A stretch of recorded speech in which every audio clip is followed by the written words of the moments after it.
Hey, everybody, welcome to Spirituality Adventures. I want to share with you some great stories with my dad. One of the things that I've loved about my dad through the years is that he has some funny stories that have been family stories through the years. And some of you who are joining in from Vineyard Church, you know my dad at Vineyard, or just family and friends around the country, I thought it'd be fun to get some of these stories on video and share them with anybody who would enjoy them.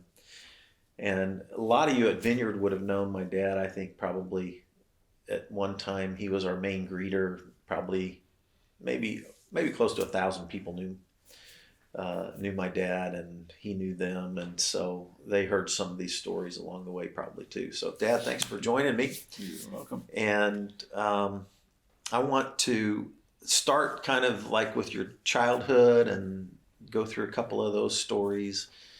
And so the first one I was thinking about, you've told me many times about you guys growing up, playing down by the river, some of the orneriness that you experienced as a young child in Wichita, Kansas.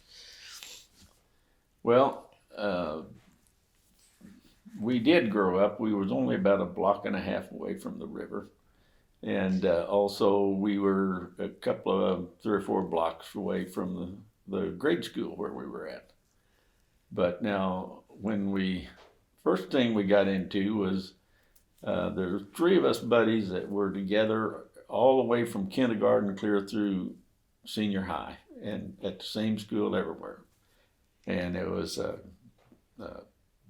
buddies of mine was Jimmy Cooper and Bernie Schaefer and myself. And we probably got into a little bit more mischievous problems than they weren't bad problems, but Right. They were, back in those days, they were a good spanking. Right. And the first one that I can recall is that Jimmy Cooper and myself was on the way home, and we ran into a young man named John Wano that would live behind us, and we thought he was like a mama's boy. And we picked on him on the way home from school one day, and we bullied him and kind of pushed him around. I don't know that we ever slugged him or anything like that, because we didn't even know how to do that too well anyway. And but we did pick on him and everything else, and made him cry, and he went home, and his mom called the school and told the principal. And the next day at school, Jimmy Cooper and me got pulled into the principal's office, and he told us how serious it was, and he opened up his bottom drawer and took out an actual razor strap that you see in the old days where they swapped the razor blades on them. And he told us that the next time that we tried that or anything else, that we was going to get our hind end paddled good. And he said, by the way, I'm sending a note home with both of you, and it better get to your parents.